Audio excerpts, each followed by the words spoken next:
마태복음 5장 1절부터 12절 말씀까지 한 절씩 교독하겠습니다.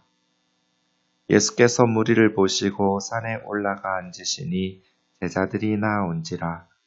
입을 열어 가르쳐 이르시되 심령이 가난한 자는 복이 있나니 천국이 그들의 것이며 애통하는 자는 복이 있나니 그들이 위로를 받을 것이며 온유한 자는 복이 있나니 그들이 땅을 기업으로 받을 것이며 의에 줄이고 목마른 자는 복이 있나니 그들이 배부를 것이며 긍휼히 여기는 자는 복이 있나니 그들이 긍휼히 여김을 받을 것이며 마음이 청결한 자는 복이 있나니 그들이 하나님을 볼 것이며 화평하게 하는 자는 복이 있나니 그들이 하나님의 아들이라 일컬음을 받을 것이며 의를 위하여 박해를 받는 자는 복이 있나니 천국이 그들의 것임이라.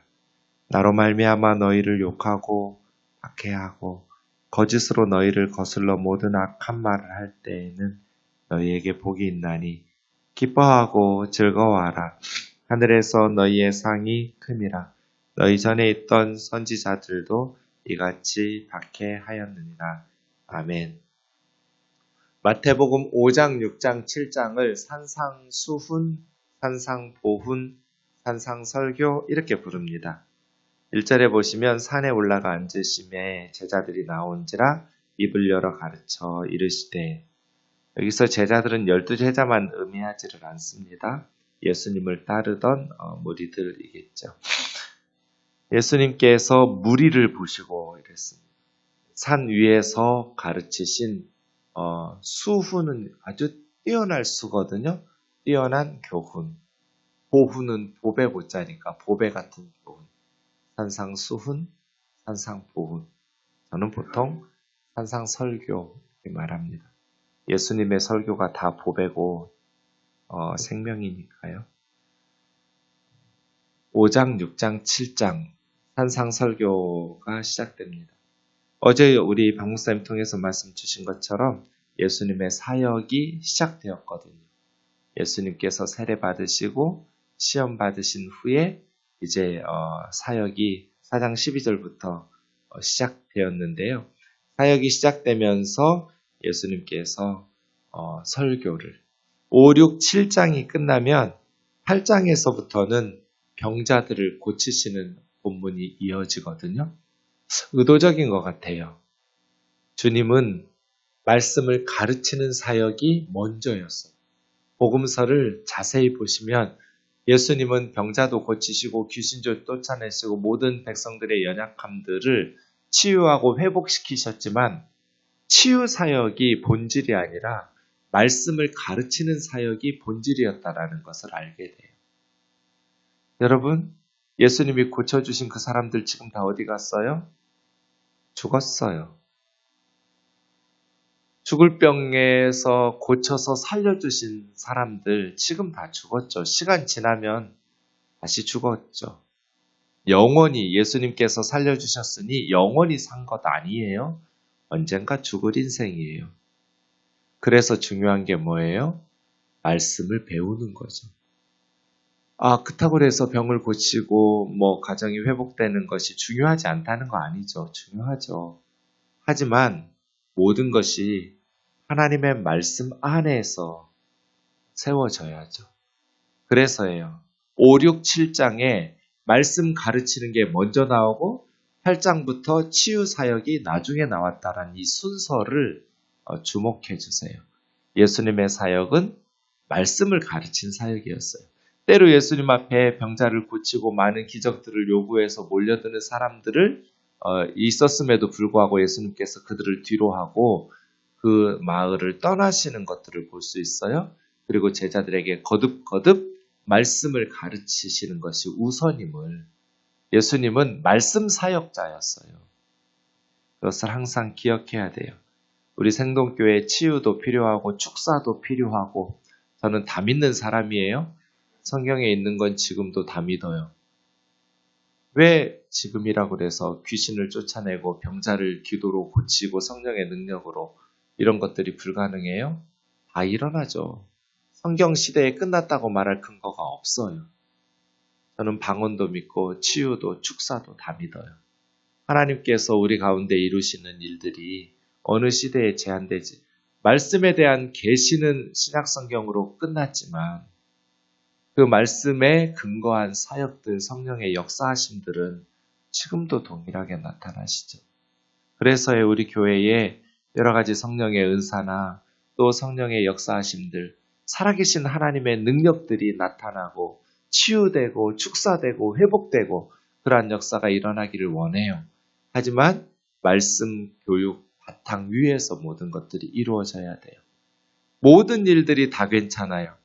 말씀의 기초가 탄탄하면, 말씀 없이 병자 고치고 말씀 없이 성령의 역사와 은사들이 나타나니까 사탄이 장난질을 치고 이상한 결론들이 나오죠. 말씀의 터가 견고하게 세워지면 어떤 것들도 말씀에 비추어서 걸러내면 되잖아요. 그래서예요. 우리 교회 사역에 가장 우선시 돼야 될 것이 말씀을 가르치고 배우고 묵상하고 하나님의 말씀인 성경을 배우는 것이. 이건 개인의 신앙도 마찬가지예요. 저와 여러분의 신앙이 말씀을 배우고 성경을 깨달아가고 알아가고 실천하는 것이 중심이 되어야 되지 다른 봉사나 사역이나 병자를 고치는 어떤 성령의 기적적인 역사들이 앞장 세워지면 우리의 신앙은 엉뚱하게 될 가능성이 매우 높아요. 그래 위험해요. 개인의 신앙도 언제나 말씀이 앞에 가야 되고 그 다음에 어떤 사역이나 말씀 위에서 봉사도 하고 사역도 하고 말씀으로 기도도 하고 말씀으로 병자도 고치고 말씀 안에서 언제나 세워질 수 있기를 원합니다. 그래서 5, 6, 7장 산상설교가 먼저예요.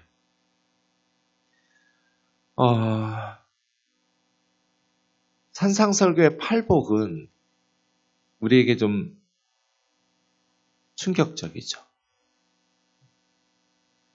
그러나 이 팔복은 예수님의 제자들이 어떤 사람이 되어야 하는지를 가르쳐줘요. 제자들이 나와왔잖아요. 그 제자들에게 말씀하셨잖아요. 어제 우리 목사님 통해서 계속해서 버리고 주님을 따르는 제자도에 대해서 말씀 들었는데 그렇게 주님 앞에 금을 버리고 가족 버리고 예수님 따라 나선 제자들은 어떤 사람이 되어야 하는가? 이것은 예수님의 12제자뿐 아니고 예수님 시대의 제자들뿐 아니에요. 누구든지 예수님과 교제에 들어가는 사람은 가치관의 변화를 겪어야 돼요. 이것이 팔복이에요. 팔복은 예수님과 교제하기 시작한 사람들이 어떤 사람이 되는가, 어떤 가치관의 변화를 겪는가를 가르쳐주죠. 첫 번째 복이 뭐예요? 심령이 가난한 자는 복이 있나니 천국이 그들의 것입니다. 이 팔복의 8가지 복은 각각 8개의 복이 아니에요. 하나예요. 하나의 복을 8가지로 설명한 거예요. 그래서 첫 번째와 마지막 8번째가 똑같이 천국이 저희의 것이라 이렇게 끝나고 시작하고 끝나죠. 그래서 팔복의 복들은 다 온유한 자가 땅을 차지한다니까 세상에 부동산 부자가 되는 게 아니에요. 그 땅도 천국이에요. 이 8가지 복들이 다 하나님 나라가 그들의 것이기 때문이에요. 왜 복 있는가? 하나님의 나라가 그들의 것이니까. 하나님의 나라를 소유하는 사람보다 더 복 있는 사람 어디 있어요? 이 세상에서 아무리 부귀 영화를 누려도 하나님의 나라 일꾼 되어서 하나님의 나라를 소유하는 것보다 더 큰 복은 없어요. 그렇죠? 이 세상에서 재벌이 되고 부귀 영화 누리면 뭐해요? 죽어서 심판을 받고 지옥에 가면 복 있는 사람이라 말할 수 없죠. 그러나 이 세상에서 정말 부자의 집 대문 밖에서 그렇게 거지처럼 고통스럽게 살아도 천국의 아브라함의 품에 안기면 복 있는 사람. 어떤 사람? 심령이 가난한 사람. 마음이 가난하다라는 것은요. 내 속에 선한 것이 없다라는 것을 깨닫고 하나님 앞에서 영적인 파산 선고를 내린 사람이에요. 그래서 하늘의 자비와 은혜를 갈급하는 사람. 이게 마음이 가난한 사람. 하나님 앞에서 내세울 것이 없다는 것을 깨닫는 사람. 하나님의 자비와 긍휼을 사모하는 사람. 하나님의 은혜를 사모하는 사람. 어머니가 사실은 서울에서 치료를 받아야 되는데 이제 2달 가까이 되니까 너무 답답해 하세요. 서울이. 어제 제가 아들하고 같이 시골에 모셔드렸거든요. 아버지가 돌아가신 후에 저는 시골 어머님 집에 가면 올 때까지 일을 해야 돼요. 남자들이 해야 될 일들이. 어제는 우리 아이하고 둘이 페인트 칠하고 도배하고 너무 피곤하니까 잠깐 1-2시간 자다가 12시에 출발해서 지금 새벽 예배 드리려고 올라왔거든요. 올라오면서 아이하고 저 이야기 하면서 부자지간에 오랜만에 긴 대화를 나누면서 올라왔는데요. 제가 하고 싶은 얘기가 그거였어요. 아빠가 살아보니 하나님의 은혜가 아니면 아무것도 할 수가 없더라. 열심히 노력하고 실력을 기르는 것 필요하지만 정말 중요한 것이 하나님 앞에 겸손한 것. 하나님의 은혜가 필요하다 우리는. 인간이 강한 것 같지만 실력 있고 만물의 영장이고 똑똑하고 그러나 하나님의 은혜가 아니면 아무것도 아니더라. 이게 심령이 가난한 사람이에요. 하나님의 은혜를 갈급해하는 사람. 은혜를 사모하는 사람. 내 안에 능력이 없고 내 안에 선한 것이 없다라는 것. 하나님 앞에서 영적인 파산 선고를 내리고 하나님의 은혜와 자비를 사모하는 사람. 그 사람들이 천국이 그들의 것이 돼요. 2번째 애통하는 것은 세상의 부귀영화를 누리지 못해서 애통한 게 아니에요. 자신과 세상의 죄로 인해서 애통하는 거예요. 세상의 죄 때문에 이렇게 고통스럽잖아요. 죄 때문에 눈물 나고 가슴 찢어지게 아픈 일들이 이 세상에 너무나 많잖아요. 그것 때문에 가슴을 치면서 아파하는 사람, 그들이 애통하는 사람이에요.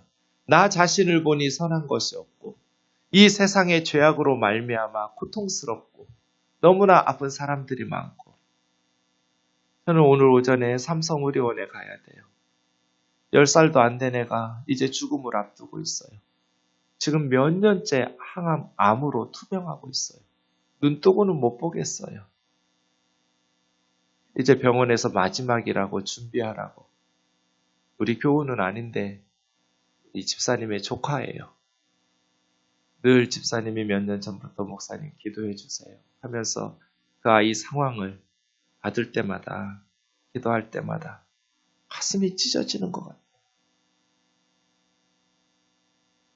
그 아이에게 이제 마지막으로 예배 드리러 가요. 애통해요. 세상에는 가슴 아픈 일들이 너무 많아요. 죄를 짓지 않았다면 사망의 역사가 나타나지 않았을 텐데 애통하는 자들이 복이 있어요. 뭐가 복이 있어요? 기뻐하는 자가 복이 있지. 왜 애통하는 자가 복이 있어요? 하늘의 위로를 받을 테니. 3번째 복은 뭐예요? 온유한 자. 따뜻할 온 부드러울 유예요. 원문도 비슷해요, 뜻이. 따뜻하고 부드러운 성품. 따뜻하고 부드러운 것, 나 좋아하는 사람, 내가 사랑하는 사람에게는 당연하죠. 그래서 성경에서 말하는 온유는 나를 사랑하지 않는 사람, 미워하는 사람, 원수에게까지 확대돼요. 다윗이 사울의 옷자락만 벤 것도 가슴 아파서 아파했던 것처럼 나를 힘들게 하는 사람에게도 따뜻하고 부드럽게 대하는 성품, 이걸 온유라고 해요. 이걸 세상 사람들은 바보라고 해요. 바보죠? 그런데 하나님은 그 복이 있대요. 왜요? 땅을 기업으로 말씀드린 것처럼 천국이 그들의 것이에요. 따뜻하고 부드럽고 친절한 것. 네 번째 복은 의에 줄이고 목마른 자 복이 있나니. 의에 줄이고 목마르기 때문에 의를 추구하죠. 하나님의 공의를 추구하는 사람들. 희년 세미나에서 예수원에서 뭐 배우셨어요? 하나님의 공의가 이 땅 위에 실현되기를. 하나님의 사랑이 우리 룻이 강에 들었거든요. 그렇게 나오미에게 룻이 행하듯 보아스가 행하듯 하나님의 정의와 자비가 의에 줄이고 목마른 거예요. 다섯 번째 복은요. 불쌍히 여기는 것, 긍휼히 여기는 것. 이것을 차마 하지 못하는 마음이라고 그래요. 차마 지나치지 못하는 사람들, 긍휼히 여기는 사람들. 왜 복이 있어요? 그들도 긍휼히 여김을 받을 테니까. 마음이 청결한 자들 복이 있다. 마음이 깨끗한 사람들이 왜 복이 있어요? 하나님을 만났기 때문이에요. 마음이 깨끗해야 하나님을 보아요. 하나님과 만나고 교제하고. 화평케 하는 자 복이 있나니. 화평케 하는 자예요. 평화를 갈망하는 것이 아니라 평화를 만드는 사람들이에요. 피스메이커들. 왜요? 하나님의 아들이라 일컬음을 받을 테니까. 이것은 하나님의 아들의 지위를 얻는다기보다는 하나님의 아들의 성품을 얻는다는 거예요. 아버지와 아들은 닮잖아요. 성품이 같아요. 하나님의 아들, 하나님의 딸, 하나님과 성품을 공유하는 화평을 만드는 사람들. 어렵죠? 네. 입으로 계속 비판하고 떠드는 사람이 아니에요. 입을 다물고 화평을 이루어가는 사람들. 적극적인 방법으로 화평을 만들어가는 사람들. 성경은 계속해서 화평에 대해서 말해요. 하나님은 화평 중에서 너희를 부르셨느니라. 베드로전서 3장 11절은 화평을 구하여 화평을 쫓으라. 히브리서 12장 14절 모든 사람과 더불어 화평을 쫓으라. 로마서 12장 18절 할 수 있으면 모든 사람과 더불어 평화하라. 골로새서 1장 20절 그의 십자가의 피로 화평을 이루사. 계속해서 화평을 만들라고 해요. 이것이 7번째 복이에요. 8번째 의를 위하여 핍박을 받는 자는 복이 있나니 천국이 그들의 것입니다. 왜 핍박이 와요? 세상은 의를 싫어해요. 같이 죄 짓는 걸 원하죠, 우리가. 그래서예요. 우리가 줄이고 목말라 하는 의를 싫어해요. 핍박은 서로 함께 할 수 없는 두 가지가 충돌하니까 일어나는 거잖아요. 세상이 의에 줄이고 목마르다면 의에 줄이고 목마른 사람들, 의를 위해서 핍박받는 사람은 없겠죠. 그러나 세상은 우리가 의를 갈망하기 때문에 핍박을 받아요. 그래서 디모데후서 3장 12절 무릇 그리스도 예수 안에서 경건하게 살고자 하는 자들은 박해를 받을 것이다. 맞아요. 언젠가도 제가 말씀드렸지만 제가 아는 집사님 학교 선생님 하다가 갑자기 경찰 하겠다고 쫓아왔어요. 촌지 때문에. 촌지를 받지 않으니까 동료 교사들에게 미움을 받아서. 너무 그게 힘든 거예요. 그래서 제가 그랬죠. 경찰 되면 그런 게 없을 것 같냐고. 똑같다고. 어디서든지 의에 줄이고 목마르고 의를 위해서는 핍박을 받는 거예요. 11절과 12절은 9번째 복이라고 말하기도 하는데 사실은 8번째 복에 대한 부연 설명이에요. 의를 위해서 박해를 받는 자가 복이 있다고 말했는데 그것에 대한 부연 설명. 종류가 다르지 않아요? 8번째 설명이에요.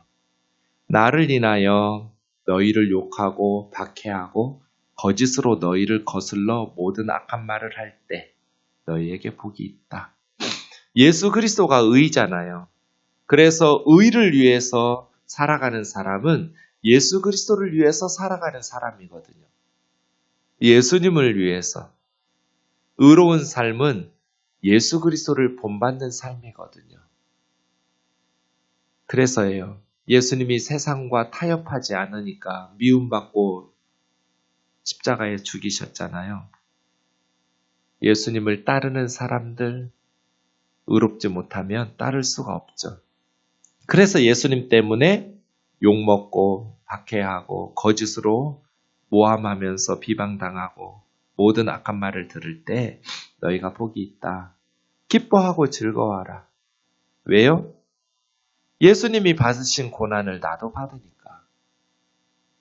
세상에 살면서 예수님이 받으신 고난도 안 받고 박해도 안 받고 욕도 안 먹고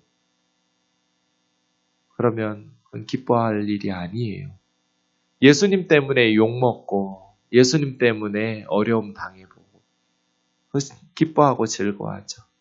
하늘에서 너희의 상이 크기 때문에.